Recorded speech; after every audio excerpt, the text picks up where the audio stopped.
Okay, editing Emma here.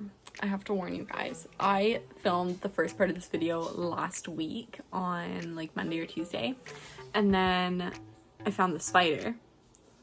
You'll see. And then I was like, I'm out. So I waited for Josh to get home.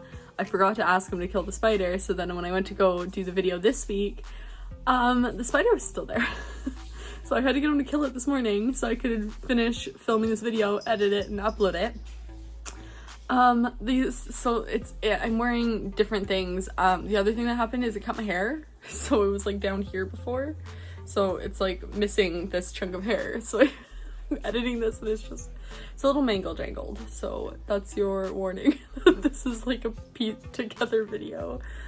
Not the best of mine, but next week we'll be back to normal. Do you want to say hi? I'm washing my bed sheets. Say hi. Hello, welcome back for another video. My name is Emily. If you are new here, thank you for clicking on my video. Don't forget to also click that like and subscribe button. Today I'm going to show you guys my string of hearts, how I kind of take care of it because I'm about to move it. So I'll let you know why I move it and stuff. We're also going to take a look and I'm going to tell you a little bit of a story about my variegated string of hearts. If you haven't seen the unboxing update video on my variegated string of hearts, I'm going to leave a cue card right here for you guys so you guys can go check that out first, and then I'll give you an update on it later on in the video. Okay, so this is my string of hearts. This is where it's currently been living. So it's in the same pot as I got it from. It is huge. I don't know when I got this. I think it was 2 summers ago, but it's super, super long. I keep cutting it. I keep trying to trim it back and give it away, propagate it, all that stuff. So through this summer, it has been living here. So it's about, I'd say 2.5 meters from a west facing window, but I do have this massive tree here that doesn't bring in too much light. So through the summer, it is perfect in this spot. It loves this spot, but through the winter, it doesn't quite get enough sunlight. So I'm actually going to move some things around and I'm going to put it where this is. So it can be right up against the window. This is also going to be moving. And it's still tucked away enough that my cat shouldn't be able to get it. So I just took down that macrame hanger that was right here, and I got my chair ready, but before I move it, I'm just gonna show you. So you do see how long these strands are and how they're like getting too close to the ground. So I'm going to basically take these 3 strands and I'm gonna twirl them up inside. So let's take a look. Oh, there's a spider web in there. That's a real spider web. That is not a, those aren't mites. So we're gonna have to show you this later because there's no chance that I'm sticking my hands in there. He kills that because that needs to die before anything can happen. Okay, so we are currently in my bathroom because there's the little bar that I can hang it and I can actually reach it. So how to propagate. So there's 2 main ways. So one, I have taken the 2 longest strands and I put them aside. I've already entangled them because it takes a little bit to untangle them. And then I'll show you that way first. So let's do that now. Okay, so all that I did, so this is the 1 strand here now, and this is the other strand. So all that I did is I took them from the top and then I strung them in circles all the way in, and then I let them like droop off the side again. One there, and then this one here, so you can sort of see that it's like a circles in there. So I just did that. And now it's just sort of sitting on top. So we're gonna take, I always use a bobby pin and then you just sort of like pull it apart so it doesn't suffocate the plant. And we're just gonna find 2 points. So like these 3 are pretty close together. So we're just gonna take those. So it's really hard to do with one hand. And stick it in the soil and then push it all the way down so those are touching the soil. Like that. And then I typically will use like 3 or 4 bobby pins. Currently I can only find 2. Like, and then we're just gonna do one on this side. It's another good spot. Oh, maybe not. There it goes. Push it down. That one doesn't want to stay in there. I'm gonna try to find some more bobby pins to do that with. So that is your first sort of method of propagation. So those now will root and produce more of these little bulbs. I don't know if you can see that right there. But you can see I have some really big ones down here. So there's like a huge one there, and there's a massive one right here as well.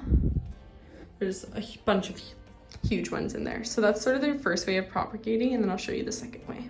Okay, so I have this strand here. So the second way is actually called the butterfly method. So all that you're gonna do, I'm doing this with the weird hand, so you're just gonna cut just a little bit off of each side of a double leaf. So it kind of ends up being like that. So from here, I'm gonna do it with all of it, but I'll just show you from here. I've never tried to do it in the actual pot that it's in. It's always been in fresh soil, but you just take it and you just push it in. And then I'm gonna like cover this after, but we're just gonna do that and leave it like that, and it will root, and that's it. Okay, so I just gave this a really good watering in my shower. So the last thing I'm gonna do is I have some saran wrap here, and we're just gonna put it on top and spread it out. I'm gonna make this look nicer after I put my phone down, because this is really hard to do with one hand. But I just want the humidity in there to stay high for just a few days to help promote roots on the new ones. So we're just gonna leave it like that, and it will help, and I'll pull it off in about a week. And yeah, that's all you do. Okay, we're now in my laundry room, and my washing machine is going because I'm doing laundry today.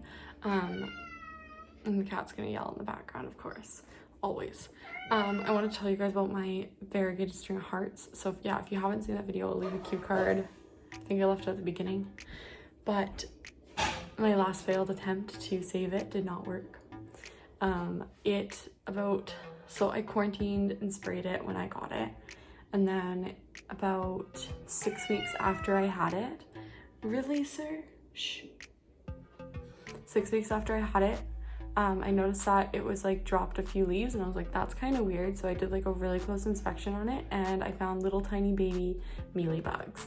So they had taken over. So there wasn't actually that many to start with, but I think that what actually killed the plant was me spraying it so much, because I was like, these need to be gone. So I tried to spray it, and I think I actually melted it. So and then my last failed attempt was to take the 2 strands that I had left of it that hadn't been like eaten by mealybugs, they hadn't been melted, and put it on some sphagnum moss to get it to root, and that did not work. So that was my last failed attempt to keep that, but if they ever come available again, I'll definitely get another one because they were so pretty. Those ones had mealybugs. My one friend got 4 of them for us, for like 4 different people, and I think 4 of 4 all had mealybugs, and they all showed up like months later. So it wasn't anything, like it didn't come from my plants, it didn't come from any of theirs, it literally came from the actual plant. So I don't know, it's a really big store that it came from, so I'm surprised that it actually had mealybugs, and yeah, nothing you can do about it. So if they ever come available again, I'm definitely gonna get another one because they're so pretty. But my last failed attempt did not work. Thank you guys so much for watching another of my videos. I hope you enjoyed it. I hope you learned something. If you made it all the way to the end, leave me a little heart emoji. And don't forget to like, comment, and subscribe. Bye!